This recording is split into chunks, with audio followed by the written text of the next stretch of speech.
Richness comes with experience, and experience speaks aloud.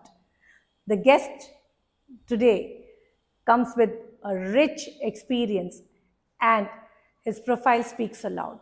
A person with 24 years of experience in HR, a person who has scaled companies from 500 to thousands, an avid learner who believes that learning is never-ending process. With 15 plus certifications in his kitty, he seeks to learn more. A person who has handled multiple geographies, and certified independent director from the Ministry of Corporate Affairs. We welcome Dr. Arun Mani to the podcast. Welcome, sir. Thank you. It's a pleasure to be here today. It is actually our pleasure to have such a versatile personality. Likewise. Thank you. Can we have a brief, because you have a lot of things, right? When we were talking, when we were discussing, you said you had been in IT, you had been in this thing, and 24 years, right? Yeah. You have a very rich, vivid experience actually. 24 years in HR. Although it's not just one. இதுலயே ஸ்டார்டிங்ல இருந்து இல்லாம ID manufacturing everything. So give a brief about you, no? So how it started, where it started, how did you choose HR? So it goes way back to 1996 when I completed my 12th standard. Apparently I did not get good scores, so I was forced to take a subject. Okay. My parents wanted me to become a doctor. Oh, apparently I couldn't get enrolled into MBBS because of my scores. So what actually happened was I tried researching to understand what course could I join that could be similar to a doctor's line. Okay. So when I was researching, I found out biochemistry and microbiology were the closest subjects that a doctor studies in their program. So I got interested and I enrolled myself into a BSc biochemistry. Mm-hmm. After getting into BSc biochemistry, that's when I realized that people is my strong area. Okay. But physiological studies about people is not your strong area. Okay. So from my second year, I thought of moving to a different field. However, I wanted to be successful in whichever field I get into. So I put in my heart and soul, got good scores when I completed my BSc biochemistry. Okay. Then I went to the principal and I told him, sir, I've scored this percentage. So I'm very thankful to all my professors who shaped me to become who I am today. Mm-hmm. And now I want to get into MBA. Nice. So that it started as a conversation for a day or two with my principal, and later it turned to become an argument. Uh-huh. He was never confident that I would be a good HR guy. Okay. Because he felt that getting me into the line of biochemistry or microbiology would help me to step into a better career. Okay. So when I was talking to him about my aspirations, he kept saying, no, you've got good scores, but don't try to get into any other field. Okay. I was particular to get into MBA. He kept stopping me. Then I went, showed him the aspirations that I have in terms of the research that I've done about HR and what could HR do in terms of the presence and other activities. But still he wasn't convinced. Mm-hmm. Mm-hmm. I brought my parents to the college. Okay. That's when he really thought, okay, this guy is into something. Okay. And we shouldn't let him go off such easily. He realized that and he said, I will give you a seat in MBA HR provided you are expected to score above 70 in all the subjects that they're going to teach. I took it as a challenge. Okay. Because someone is enabling me to get onto something which is my passion, but with the asterisks that all we miss out, right? That asterisk was very strongly given to me. Mm-hmm. I took it up personally and I cleared out with very good scores than whatever he had asked me to obtain. From there on, I started building my aspirations towards HR. When I did my MBA, we had dual specialization. So I was forced to take another subject along with HR. I wasn't too convinced about that. So simultaneously, me and my friends, like-minded friends, we joined Loyola University's twinning program. Mm-hmm. During weekends, we used to go attend that program to know more about HR. Okay. So even before I completed my MBA, I finished this PG diploma in HRM. Okay. And by the time I finished my MBA, I had a diploma certification as well as my MBA. Okay. So they say sometimes you get onto a dead end, you become unfortunate, right? That's what happened when I cleared my MBA. When I passed out, September 11 attack happened. Okay. The entire job market crashed. Crashed. So I didn't really worry about that. However, my focus was into getting myself into a job. A lot of people told me, why don't you get into this role, that role? There are a lot of opportunities coming up. You should get onto one job at this moment and then start exploring HR over a period of time. But those comments or motivations didn't really help me to convince myself. So what I actually did was I went, spoke to my professors, asking what should I do. They told me there is a industry called BPO that is coming up. This is way back in 2001. So they told me that there's an industry called BPO which is coming up.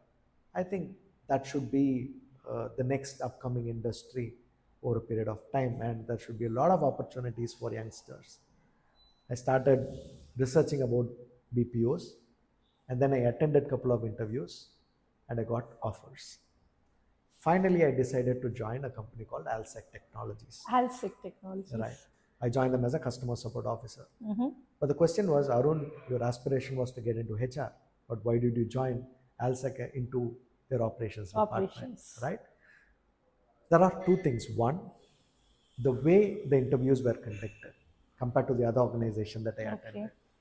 I've attended multiple interviews. I've got rejected in the first round. Sometimes I've gone till the final round, and I've not got any response after attending the final rounds. Even though those were not very positive moments for me, I carried a lot of memory when I attended the interview with Alsec. The head of HR, I'm happy to share his name, Mr. Vaidyanathan. He met all the candidates who were hired for the front level operations work. Okay. That is what inspired me to join that organization. After joining the organization, at the end of training, there is a session with all the leaders to interact with the new joiners of the organization. They exchange the culture, they set what the expectations are, and they talk about what they did to build the organization from zero to the level they were at that point. That added more value to the reason I joined Alsec. And then I asked him, sir, I know you are the head of HR and operations, but what made you to sit in an interview to hire a front line operations guy? He said, it's not the front line or the next in line to me. It is someone who's going to be in my department, and I have to know who's the kind of person my team is going to be working with. Wow. These statements struck me very hard, right? And that is where I kept telling myself, Arun, you did not make a mistake by joining a BPO. And there were two things that he told me during the interview. Number one, you've been hired to perform a particular role. Go ahead, do the role, be a good performer, and whatever is required for you on the career path, that will automatically happen.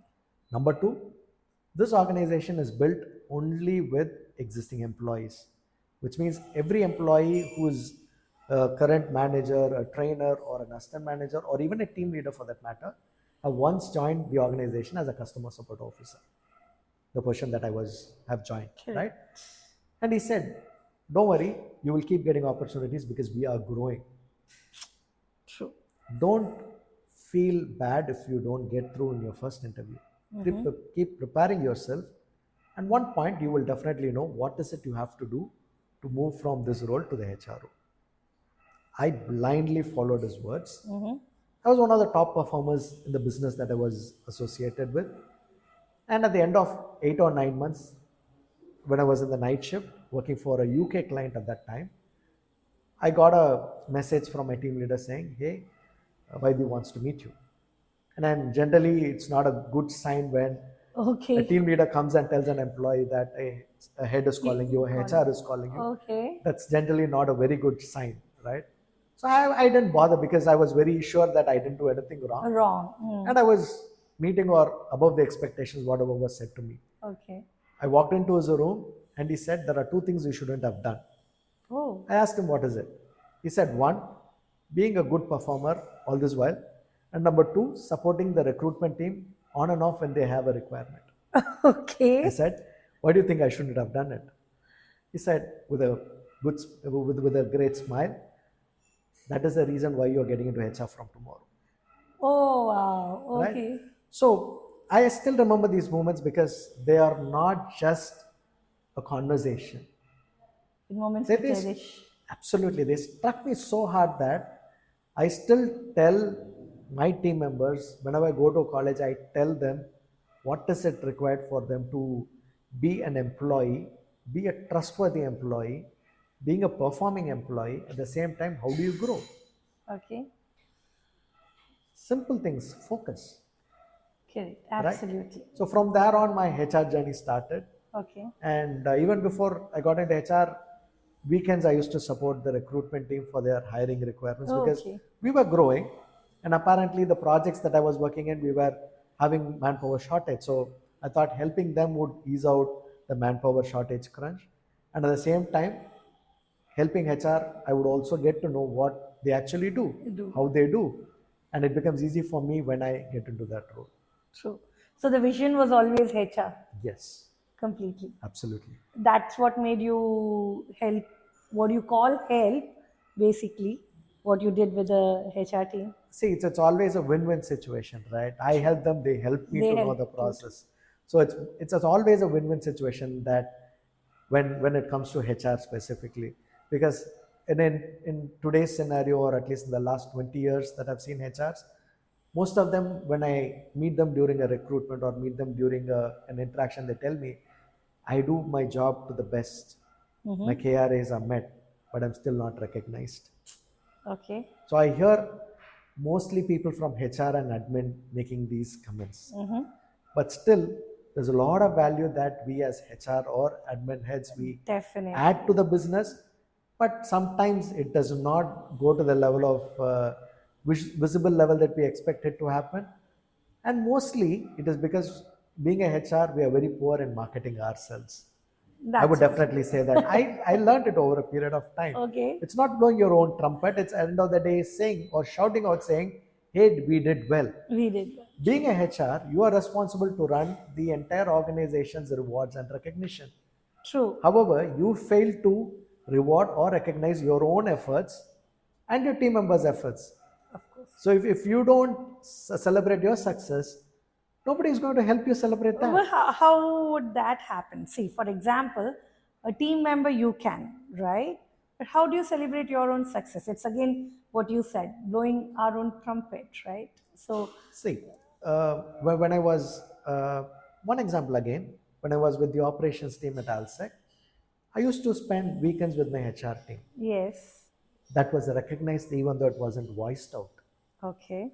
There are certain things which does not go unnoticed, but Okay. it takes time to see how consistent you are, whether it is your intent to support them or it is just a blind favor that you're doing because if you do that, would you get a HR job? Yes. Right? That's There's no always absolutely no wrong in thinking that way. guarantee is also not there for that. Absolutely. But what is your intent?